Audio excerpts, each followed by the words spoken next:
აქ მისტიური რაღაცები, რაც თვითონაც არის. აბსოლუტურად მიყავყარ იმ მაშინ იმ მდგომარეობაში შეყავყარ მეთოდებს თუ პროცესში ხარ ჩართული, ხო?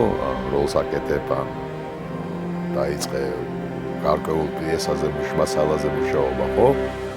იქ არის ესეთი პროცესი, ესეთი ქიმიები და ჯადოქრობები ხდება, რომ შენ თვითონ არიცი როგორ და რა შეგრძნება? შეგრძნება არის არანორმალური, არაჩვეულებრივი ხარ ვაფშე სხვაგან. ხო ნერვიულობ რაღაცა არ არსებობს 100 ჯერ რომ მქონდეს ნათამაშების სპექტაკლი. გასვლის წინ აი 3 წუთით 5 წუთით ადრე მეწყება აი მე და შევდივარ და არაფერი მე ხსდება ეგრევე ანესთეზია მიკეთებს ავის სცენა მიკეთებს ის მისტიკა მიკეთებს ას დაყვება თუ ის არ ვიცი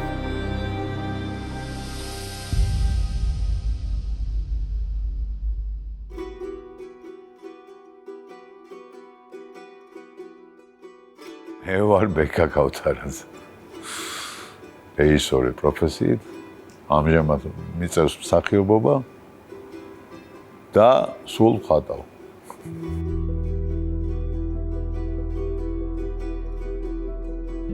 ბავშვობა არა, უფრო ყრმობა თუ რა დავარქვა, ანუ მე-7-დან აღმოჩნდი სოხუმში და გავატარე საუკეთესო წლები. ცალკე მე ესე ვეძახი, რომ ცალკე კონძული იყო თუ ცალკე სახელმწიფო. ჩემთვის, ხა ეგ ჩემთვის, იმიტომ რომ მე ქუთაისიდან წავედი სოხუმში. გადასარევი კლასელები მყავდა, ნუ იქაც ისეთი კოლორიტული გამორჩეული სკოლა და გადასარევი კლასელები და მაგარი ხალხი და აი უკვე ხო იცი რომ ბიჭობაში შედიხარ და მაშინ რო იზდები და კაცობ და ბიჭობ და რაღაცა და ამ დროს გაშორებენ შენ ძმაკაცებს ბავშვობის და ჩემთვის იყო სოხუმი სხვა პლანეტა აბსოლუტურად. და ჩამოვედი სოხუმში მე-7 კლასელი ბიჭი ვარ. ეხა აქ როგორი სიტუაციაა, რომ ყველას გონია, რომ ეხა გოგი ქავთარაძის ვაჟი ჩამოვიდა, ძალიან დელუნი კრასავჩიკ რაღაცა. ჩემი ფორმა ეხა რაღაცა მახურავს მამა ჩემის დიდი რაღაცა კეპკა, ბაბუა ჩემის პალტო, ჩემი ძმის ტრაქტორები. თეატრი იყო მეორე სახლი, მაგრამ გაურბოდი იმიტომ რომ იქიდან მოყოლებული ბათუმიდან ქუთაისიდან მოყოლება არავინ არ მიწყეს ეგ არის ყველა არავინ ხმამაღლა არ იძახის თორე ისე საშიში ადგილია თეატრი რა ზოგადად და ამიტომ ის ჰორორი ბავშვობიდან მომყვება რეალობიდან გაქცევა არის ანუ გადიხარ ამ იმიდან სივრციდან სიფტყიდან და ხვდები სხვაგან საერთოდ სხვაგან თვითონაც ვერ ხვდები რა როგორ გზნობ სუნს ფერს რაღაცას ხო რაც შეეხება სამხატვრო აკადემიას, ხო? კი არ ვფიქრობდი, ეს იყო უკვე აი ბავშვობიდან კი არ ვფიქრობდი, ეს გადაწყვეტილი იყო, არც მიფიქრე სხვა რაღაცაზე, მივხვდი რომ იმდენად ჩემია ეხლა დღემდეც და მეხმარება ხატვა. ყველაფერს დადგმაშიც თუ რამე გამეკეთებია, თუ რამე დამიდგია, ანუ სინთეზურად ერთად ავართ მე და ხატვა, მივხვდი სულ. ჩემთვის არის ხატვა, აი რავი, განუყოფელი ნაწილია რა. სხვანაირად არის, ყველგან ვხატავ, კედელზე, ყველაფრით ვხატავ. ყველგან ვხატავ.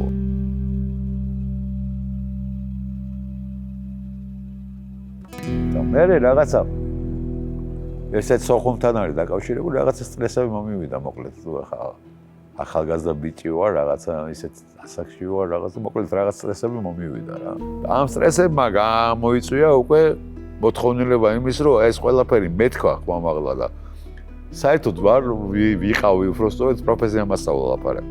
მომინდა წერა, მივხვდი, დავწერე რაღაცა პატარა ნოველა. მერე კიდე პატარა მერე რაღაცა სცენარის მაგვარი დავწერე და აი სცენარის მაგვარი რო დავწერე.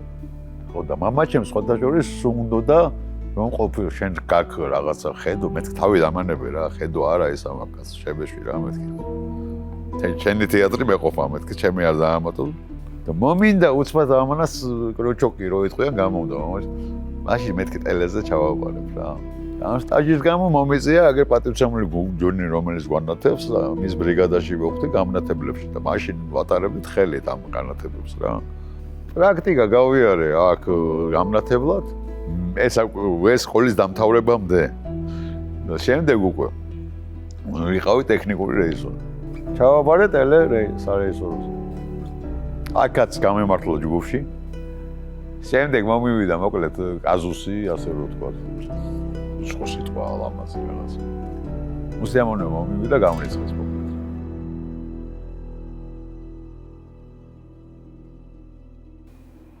ხო, ამის შემდეგ დავდგი უკვე მეორე სპექტაკლი. პირველი სპექტაკლი არ მიხსენებია. მეორე სპექტაკლი დავდგი გარიცხულზე, ანუ ადამიანის ხმა და რა მოხდა სამხეთში, სადაც აი გიზო იყო ძალიან მაგარი. ას თავარია სანამ გამრიცხავდნენ წინა სპექტაკლში მუნჯის სიზმრებში უნდა ამეღო მეორე დღეს პრიზი გამოწერილი იყო და მეორე დღეს ავიღე. საწითე გარიცხულზე დავდგი უკვე ეს მეორე. მარტო ეს დღესასწაული დიდი დღესასწაულიც იყო, დიდი ტკივილიც იყო, ბევრი რაღაცა დავიტანე აქ სპექტაკლთან ერთად და ბევრიც ვატარეთ და არტოობის დღესასწაული, ნუ ძალიან ინტიმური, ძალიან საყვარელი, ძალიან თბილი და ძალიან აი პროცესები გავიარეთ, საოცარი ორივე, იმაზე რა ქვია, ორივე პიესაზე რა. მე მგონია რომ ეგ ის სპექტაკლია, რომელიც აი სულ მეც გამყვება რა და ვისაც უნახია სიამოვნებს რომ აი კოქტო რო ქონდა და ეს რო ქონდა. უი თქვენი დაგდგმულია კოქტო და ოლბი, აი ვიღაცა მეტყვის პატარა ახალგაზრდა. არ ვატყუებდით ერთმანეთს მე და მსახიობები. ერთად ცხოვრობდით, ერთად წავა, ერთად ღვეჭავდით ამას ყველაფერს და რა ვიცი. შემდეგ მოხდა ის რაც მოხდა, ცუდი რამე მოხდა ძალიან. ჯობდა რომ არ მომხდარიყო და ეს დავალის თეატრმა მიგვიღო ცირეში. მანდაც გადმოვიტანე ეს კოქტო, გადმოვედი კოქტოსთან ერთად. სხვათა შორის ზეპირად აღვადგინა. ტექსტი არ ქონდა, იმიტომ რომ აწამოსულები და მართლა ზეპირად პარტიტურა მახსოვდა ყველაფერი და რუსთაველის თეატრში ეხება, რავი, მიგვიღო, ჩაგვიხუტა, მეტი ჩახუტება, მე ვერ წარმომიდგენია. პრაქტიკულად ახევარზე მეტი ცხოვრობდით კიდევაც იქ ნაწილი რჩებოდით, ანუ ბინადრები ვიყავით იქ, კაი გაგებით ოღონდ რა. პირველი როლი იყო სცენაზე დავდექი საერთოდ ბატონ სანდრო მერვეშოვთან, აი სახში ქონდა, ძველი სახლი ერქვა. შემდეგ იყო სულ სხვა ადგილი, ამბავი თაგვთადაკაცთა სტეინბეკის, სადაც ლენი ვითამაშე. ერთ-ერთი მთავარი როლი, კი არა, ძირითადი როლი. შემდეგ იყო უკვე თურქული ესა, მომკალ, სადაც ვითამაშე გაზის კონტროლიორი და ნუ აი იყო რადიკალურად სხვა ჟანრი. ეს დღეობით სოხუმის თეატრს აქვს საკუთარი სახლი, ანუ საკუთარი თეატრი. სადაც რა ვიცი, ვაკეთებ რაღაცებს და ვცდილობთ რომ კარგი გამოვიდეს და აქ შესრულებული როლი ერთადერთი მაქვს ეს არის მარტო რქებში პატარა მოხუცი. ძალიან ბევრჯერ მithქვია, რომ აი ჩემი წასვლის დროა რა. აქ მე ვეღარ გავჩერდები.